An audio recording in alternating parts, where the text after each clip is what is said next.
اور حضرت آپ کی طرف آتا ہوں. ماشاءاللہ جس طریقے سے ہم اپنے پروگرام کو اس سفر کو لے کے چل رہے ہیں اور جس کے اندر جو جو لوگ شامل ہوتے جا رہے ہیں اور انشاءاللہ تعالیٰ جیسے جیسے لوگ شامل ہوتے جائیں گے انشاءاللہ اور بھی مزید ہم اپنے پروگرام کے اندر بہت ساری چیزوں کو شامل کریں گے. تو آج ہم نے جو موضوع کا انتخاب کیا ہے خاندان. اور خاندان لفظ تو ایک چھوٹا سا لفظ ہے لیکن اس کے اندر بہت ساری چیزوں کو سمیٹے ہوئے ہیں. اس خاندان کے باپ ماں بچے اولاد پورا کے پورا سب معاشرہ کے پورا اس کے اندر عکاسی کرتا ہے. تو خاندان کی اہمیت کے حوالے سے میں آپ سے پہلا سوال کروں گا پھر اس کے بعد آگے کی طرف بڑھتے ہیں. اعوذ باللہ من الشیطان الرجیم بسم اللہ الرحمن الرحیم قال اللہ تعالیٰ فی القرآن المجید یا ایھا الذین آمنوا قوا انفسکم واہلکم نارا وقودھا الناس والحجارہ آمنت باللہ صدق اللہ العظیم. تمام تعریفیں اللہ رب العزت کے لیے جو کہ رب العالمین ہیں اور لاکھوں درود السلام میرے آقا حضرت محمد صلی اللہ علیہ وسلم کی ذات پر جو کہ اللہ کے محبوب اور اللہ نے انہیں رحمت العالمین بنایا. سلیم بھائی آج کا جو ٹاپک ہے بڑا ہی منفرد ہے آپ کا اور وہ ٹاپک میں سمجھتا ہوں کہ ہر ایک کوئی اس بات کی اور اس موضوع پر بات کرنی چاہیے کہ خاندان یا اہل بیت جسے ہم کہتے ہیں یا آپ کا اہل و عیال جسے ہم کہتے ہیں اسلام نے اس کی کیا قدر و منزلت بیان فرمائی. سب سے پہلے قرآن کی آیت میں نے آپ کے سامنے بیان فرمایا. اس میں اللہ فرمایا یا ایھا الذین آمنوا قوا انفسکم واہلکم نارا. اللہ فرماتا ہے اے ایمان والو. خطاب اللہ نے یا الکافرون نہیں فرمایا یا الناس نہیں فرمایا, ایمان والوں سے خطاب فرمایا کہ ایمان جب تم لے آؤ تو تمہارا کام نہیں صرف تم نے ایمان لا کر اپنے کہ میری قبر میں مجھے جانا دوسری قبر میں دوسرے جانا نہیں. اب تمہاری ذمہ داری بڑھتی ہے. اب تم نے ایمان جب تم لے آئے تو پھر فرمایا کہ قوا انفسکم بچاؤ اپنے آپ کو واہلکم اور اپنے اہل و عیال یعنی خاندان کو کس سے؟ اس آگ سے جس کا ایندھن انسان اور پتھر ہے. اللہ اب ذرا غور کیجئے گا. مثال طور پہ جب آپ کبھی ریل گاڑی میں گئے ہوں گے یا اپنے پکوان سینٹر پہ جو روٹی بناتے ہیں تو آپ دیکھتے ہیں جو نیچے ایندھن جو کوئلہ ہے اس کو سیکا جاتا ہے اور پھر آگ تپش بڑھتی ہے. تو جو دوزخ کی آگ ہے اس کو دیکھیں گے تو آپ یاد رکھیے گا دوزخ کی آگ کو سیکنے کے لیے کوئلہ پتھر کوئلہ یا لکڑی نہیں لایا جا رہی بلکہ پتھر لایا جا رہا ہے اور انسانوں کو لایا جا رہا ہے. اللہ تو جس کا ایندھن یعنی آگ تیز کرنے کے لیے ایندھن جو استعمال ہے وہ انسان اور پتھر ہوں گے.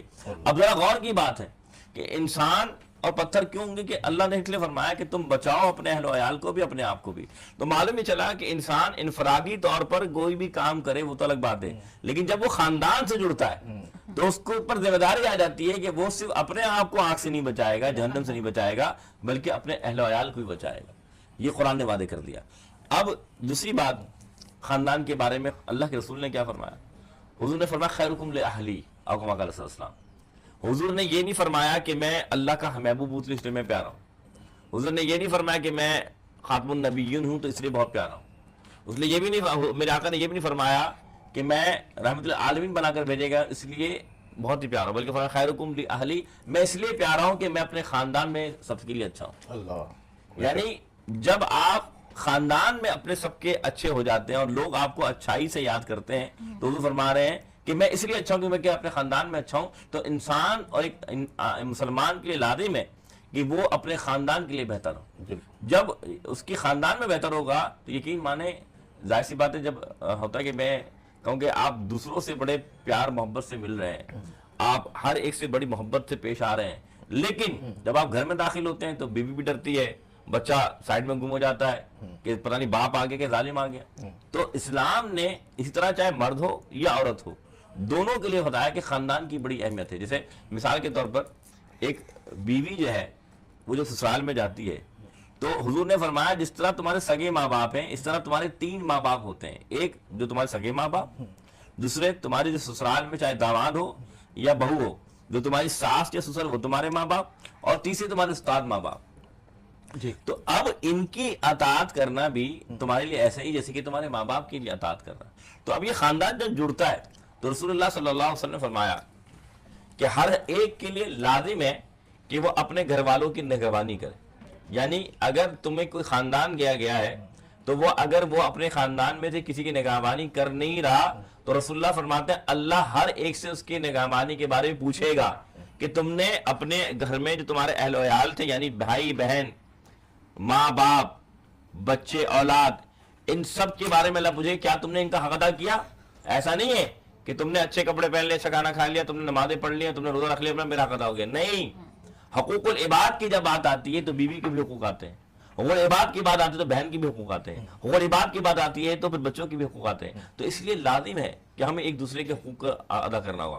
پھر میں ایک بات کہوں، اسی طرح چاہے مرد ہو یا عورت ہو، دونوں کو اپنے اپنے خاندان کو ایک خاندان سمجھنا ہوگا. Very good. مثال کے طور پہ اب میں ایک مثال دیتا ہوں. ایک مرتبہ مولانا حبیب اللہ صاحب ایک حکایت نقل کرتے ہیں. وہ کہتے ہیں ایک مرتبہ ایک شوہر نے اپنی بیوی سے کہا کہ بھائی آج میرے گھر والے آ رہے ہیں، انتظام کر کے رکھنا رہا. تو پھر وہ چلے گئے. تو بیوی نے کہا ٹھیک ہے، جب آئیں گے تو دیکھ لوں گی. تو جب کوئی زیادہ صفائیاں نہیں کی، زیادہ کھانا وانا نہیں بنایا، اور جب شام میں دستک ہوئی تو دروازہ کھولا تو اس کے لڑکی کے خود کے گھر والے تھے. تو وہ بڑی حیران کہ یہ کیا ہو گیا. اب جلدی جلدی کھانا وانا بنایا، صفائی کیا. جب شوہر گھر پائے تو شوہر پہ غصہ کیا کہ بھائی تم نے تو کہا تھا کہ تمہارے گھر والے آئیں گے، یہ تو میرے گھر والے آ گئے، تم نے پہلے کیوں نہیں بتایا. تو شوہر نے ایک جملہ کہا، ہائے ہائے. وہ یہ کہا کیا تمہارے گھر والے میرے گھر والے نہیں؟ اللہ. میں نے تمہارے گھر والوں کو کب اپنا نہ سمجھا؟ تو جب تمہارے گھر والے میرے ہو گئے اور میرے گھر والے تمہارے ہو گئے تو فرق کیسا؟